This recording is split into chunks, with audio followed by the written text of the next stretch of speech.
आप सभी को नमस्कार। 2-3 दिन की जो देरी हुई है उसके लिए मैं क्षमा चाहूँगी।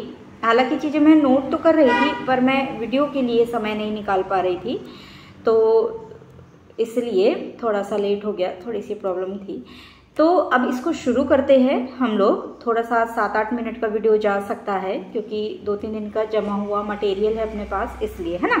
तो ज़्यादा देरी ना करते हुए इसको हम शुरू करते हैं। तो अब आप देखेंगे कि जो एयरफोर्स है उसके नए चीफ नियुक्त किए गए हैं। इनका नाम है अमरप्रीत सिंह। अमरप्रीत सिंह एयर मार्शल थे, इनको एयरफोर्स का नया चीफ नियुक्त किया गया है, तो इनका नाम याद रखिएगा। अगला है कि 23 सितंबर को एक दिवस मनाया जाता है जिसको अंतर्राष्ट्रीय सांकेतिक भाषा दिवस कहते हैं।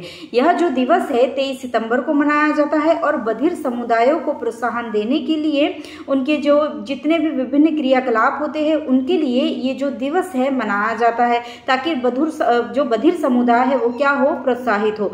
अब इसका जो विषय था 23 सितंबर को जो ये सांकेतिक भाषा दिवस मनाया गया, अंतर्राष्ट्रीय सांकेतिक भाषा दिवस, इसका जो विषय था वो था सांकेतिक भाषा अधिकारों के लिए पंजीकरण करें। क्या? सांकेतिक भाषा अधिकारों के लिए पंजीकरण करें। तो इसको थोड़ा सा आपको हल्का सा याद रखना, बहुत ज़्यादा नहीं पर थोड़ा याद रखिएगा, ठीक है। अगला है कि आपकी जो दलीप ट्रॉफी 2024 इसकी विजेता है इंडिया की टीम ए, ठीक है। दलीप ट्रॉफी की विजेता है इंडिया टीम की टीम ए। अब यहाँ पर ये जो दलीप ट्रॉफी है ये भारतीय घरेलू क्रिकेट का प्रथम श्रेणी का क्रिकेट टूर्नामेंट है और इसका जो आयोजन है भारतीय क्रिकेट कंट्रोल बोर्ड के द्वारा कराया जाता है। अब इसकी शुरुआत हुई थी 1961-62 में। हमारे यहाँ के एक प्रसिद्ध क्रिकेटर थे, नाम था दलीप सिंह जी, उन्हीं के नाम पर इसकी शुरुआत की गई थी 1961-62 में, ठीक है। तो ये डाटा, ये ब्यौरा आप याद रखिएगा। अगला है सिंगापुर में ग्रैंड प्रिक्स हुई 2024 की, जिसका आयोजन मरीना बे स्ट्रीट सर्किट में कराया गया। इसमें जो प्रथम स्थान जिन्होंने प्राप्त किया वो है मैक्लॉरेन के चालक लैंडो नॉरिस। इनका नाम पहले भी आया है, ये लगातार जीतते रहे हैं। तो मैक्लॉरेन के चालक लैंडो नॉरिस। दूसरा स्थान है रेड बुल के चालक मैक्स वेरस्टेपेन और तीसरे है आपके ऑस्कर प्रियास्त्री, ठीक है, ऑस्कर प्रियास्त्री। तो ये 3 हैं जिसमें से जो हेड है और सेकंड है उनका थोड़ा सा आप याद रखिएगा।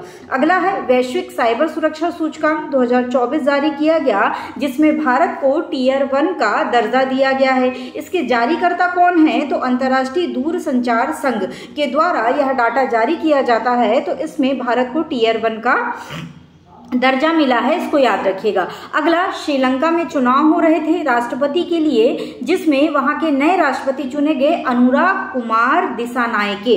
ये जो अनुराग कुमार दिसानायके है ये श्रीलंका के क्रम से अगर हम देखें तो 9वें राष्ट्रपति है। तो कई बार देशों में राष्ट्रपति प्रधानमंत्री जो नियुक्त होते हैं उनको पूछ लिया जाता है, तो आप इसको भी याद रखेंगे। अगला, तमिलनाडु के विल्लुपुरम जिले में एक किला है जिसका नाम है जिंजी का किला। इस जिंजी के किले को यूनेस्को की विश्व धरोहर सूची में क्या किया गया है? शामिल करने के लिए उसको नामांकित किया गया है, तो उसको आप क्या रखेंगे? याद रखेंगे। अगला है भारतीय शतरंज। अभी हाल ही में काफी चर्चा में रहा भारतीय शतरंज जो बुडापेस्ट हंगरी में हो रहा था, उसमें हमारे यहाँ की पुरुष और महिला टीम दोनों ने बराबर स्कोर करते हुए जीत हासिल की है, प्रथम स्थान हासिल किया है, स्वर्ण पदक हासिल किया है। तो इसको भी आप याद रखना, काफी अभी लाइमलाइट में रही थी ये चीजें, ठीक है, इंपॉर्टेंट है। अगला 22 सितंबर की डेट याद रखना। 22 सितंबर को विश्व गेंडा दिवस मनाया जाता है, ठीक है। तो 22 सितंबर को विश्व गेंडा दिवस मनाया जाता है। अगला, क्लीन द बीच अभियान शुरू किया गया है और ये क्लीन द बीच अभियान जो शुरू हुआ है ये मुंबई से शुरू हुआ है। इसी वर्ष 2024 में अभी हाल ही में क्लीन द बीच अभियान की क्या की गई है? शुरुआत की गई है। अगला है आपका पंजाब ने 14वां हॉकी इंडिया जूनियर पुरुष राष्ट्रीय चैंपियनशिप को विजित किया है या जीता है। अगला है आपका केरल लगातार दूसरे वर्ष, याद रखना, केरल लगातार दूसरे वर्ष भारतीय खाद्य सूचकांक में शीर्ष स्थान पर रहा है। केरल लगातार दूसरे वर्ष भारतीय खाद्य सूचकांक में शीर्ष स्थान प्राप्त किया है। अगला है टाटा स्टील ने कलिंगनगर में भारत की सबसे बड़ी ब्लास्ट फर्नेस की जो फैक्ट्री है उसकी क्या की है, शुरुआत की है।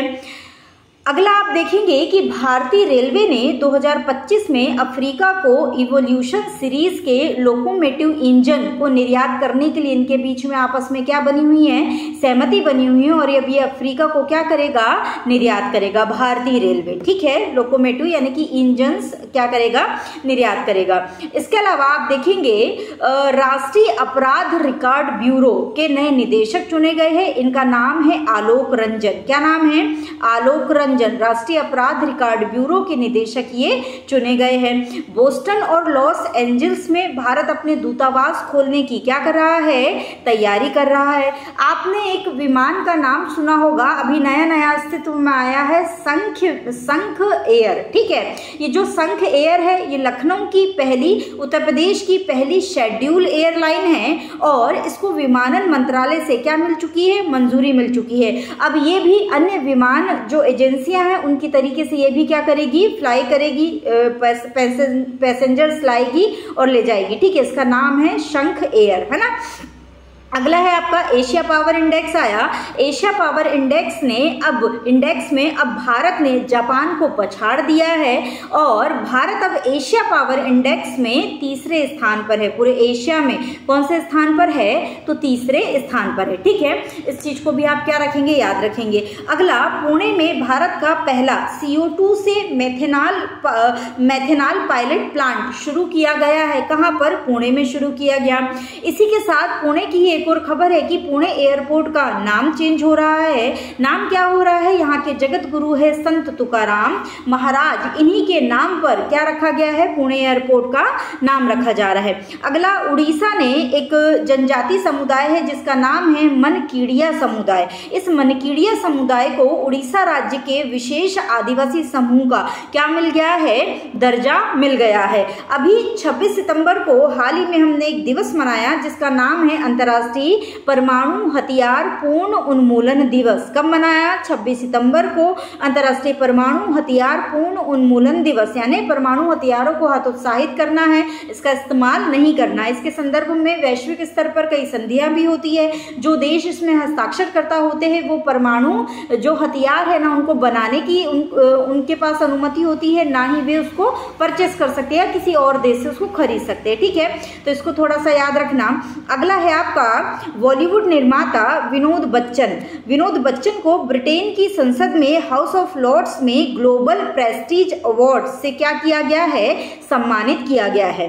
तो ये दो से 3 दिन की कुछ खबरें थी जिनको मैं समय के अभाव के कारण नहीं ला पाई थी। हालांकि अब ये हमारी कंप्लीट हो चुकी है। आज तक की जितनी भी हमारी न्यूज़ है लगभग आज तक की हमने क्या कर ली, कंप्लीट कर ली है। और एक और एक्स्ट्रा आपको एडिशनल न्यूज़ में दे दूं, तुवालू प्रशांत महासागर में अवस्थित एक द्वीप है तुवालू। अब इसका क्या हो रहा है, धीरे धीरे अस्तित्व कहीं ना कहीं इसका समाप्त होता जा रहा है। ऐसा इसलिए हो रहा है क्योंकि ग्लोबल वार्मिंग के कारण इसके ये जो द्वीप है ये डूबने की कगार पर है। जैसे कि बोला जाता है ना कि एक समय के बाद मालदीव डूब जाएगा, मालदीव का अस्तित्व समाप्त हो जाएगा, तो ऐसे ही धीरे धीरे जो ये द्वीप है डूब रहे हैं, इनके भी धीरे धीरे क्या हो जाएंगे, अस्तित्व समाप्त हो जाएंगे। तो इसमें अभी एक नाम आ रहा है तुवालू का। ठीक है, तो उसको थोड़ा सा याद रखना। हालांकि अभी जब हम माइक्रोनेशिया, पोलिनेशिया, आपका वर्ल्ड ज्योग्राफी चल ही रहा है, जब हम ओशनिया महाद्वीप पढ़ेंगे जिसमें आप ऑस्ट्रेलिया और प्रशांत महासागर में जितने भी द्वीप है, माइक्रोनेशिया, पोलिनेशिया, इन सबको पढ़ेंगे तो वहां पर हम देखेंगे कहाँ कैसी क्या इनकी अवस्थितियां हैं और उसके आधार पर फिर हम अच्छे से इसका अध्ययन करेंगे। तो आज के लिए बस इतना ही है, बाकी अब हम फिर कल मिलेंगे, या कल ज़्यादा नहीं रही न्यूज़ तो परसों मिलेंगे। ठीक है, तो आज के लिए बस इतना ही।